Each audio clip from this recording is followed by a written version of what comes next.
Is Rocket League doomed to fail?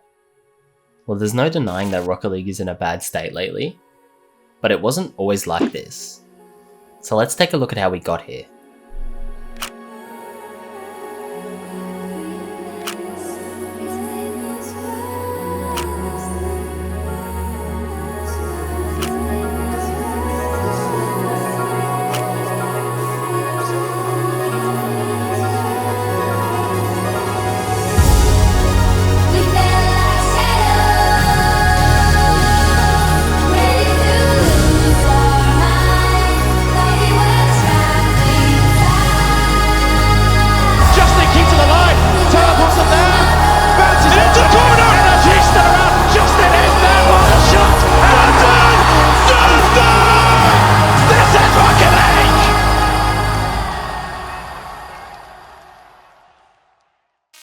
Now, since most of you guys won't watch until the end because that's just how YouTube works, I'll get straight to it.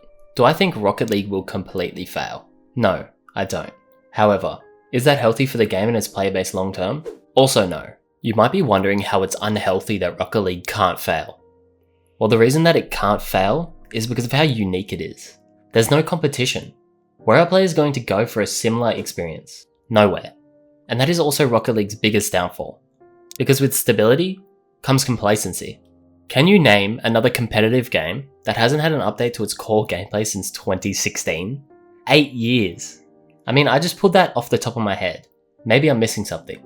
But in 2016, they changed the flip timer for when you fall off a surface, which in turn opened up flip resets and ceiling shots. And sure, I understand Rocket League is a hard game to change, but doing nothing, even worse, removing key features is ridiculous.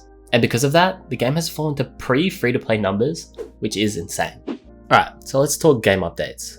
On the 10th of October 2023, Epic Games announced that they would be removing trading on December 5th to align with Epic's overall approach to game cosmetics, which is such a roundabout way of saying we don't want you guys to trade items that you already bought for other ones because we want you to spend more money. This outraged the whole community, and at the time I honestly thought there was no possible way they wouldn't revert this change. But come December 5th, I was proven wrong. Despite the constant backlash, they actually went through with it.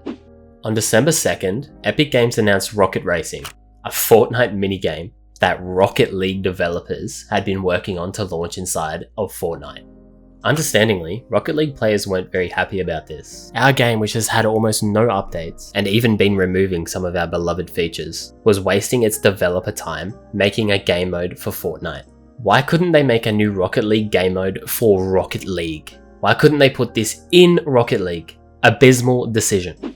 A few months ago, they also randomly changed the UI layout and added a delay on inputs in the menu, which made it a lot slower to navigate. And when I spammed it with my muscle memory to hop into free play, it would take me to rookie aerial training. Thanks Epic, very nice. Something nobody asked for and something everyone hated that is also still in the game.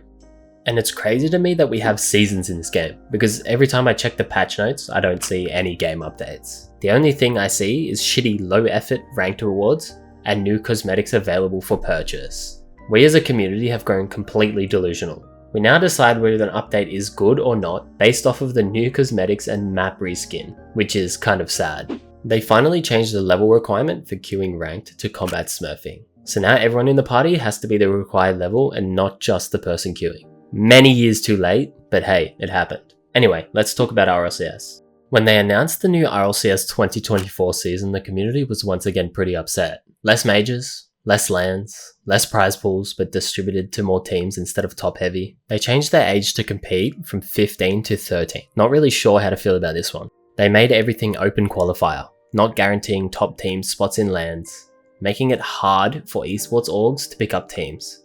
Power, an OS Rocket League team, leaked on Twitter that Rocket League is only paying for teams' flights now if they are within a certain time window before the event. So if the teams want to go early to boot camp and settle in, they have to pay for it themselves. But they have since reverted this change and are now covering team expenses for travel, so I guess they listened for once. They also dropped some of the best RLCS casters weeks before the season started, which is pretty unprofessional, and it's sad to see some of the great talent let go. To the casters let go, I appreciate all the years you put into this community and everything you've done for us. Thank you for your hard work. They were also intentionally not telling the community or teams where lands will be until it is almost too late for people to plan ahead. We had teams and players asking for locations to be announced for weeks, and people were starting to get pretty mad, only to be met with the shh emoji on Twitter from the RLCS account. Which leads me to my next point. The one thing Rocket League and Epic Games does the worst of all is not being able to communicate with the community and being completely tone deaf to backlash of any sort. When they announced all of these horrible updates recently, understandably, there was outrage all over Twitter, completely flaming them for these decisions. And you know what the response was? Nothing.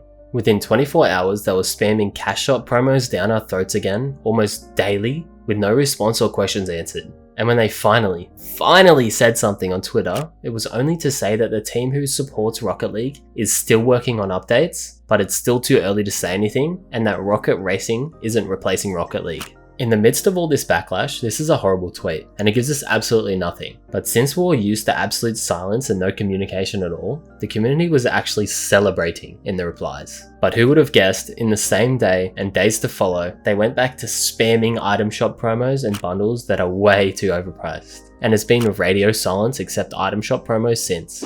I want to show you a good example of communication from a company that runs a game. So let's talk about a game like old school RuneScape. Now I know, these games are very different and are impossible to compare, but I just want to take a look at how they interact with their community. They host Q&A streams, the devs sometimes stream events, they constantly ask for feedback and what players want to see implemented into the game, and they give their community 100% control of what gets put into the game via polling updates ahead of time. And you know the outcome? A game as old as this game is, it is steadily increasing the player base and hype about the game. It is continually growing. It doesn't even have to go to this extreme. Just give us some transparency and keep your player base happy. It isn't that difficult. I feel like it's not a crazy thing to ask for a single community manager who cares about the community running Rocket League's social medias. A bit of transparency when it comes to updates, and being able to take criticism and realize maybe this isn't something our community wants, and we should listen to them.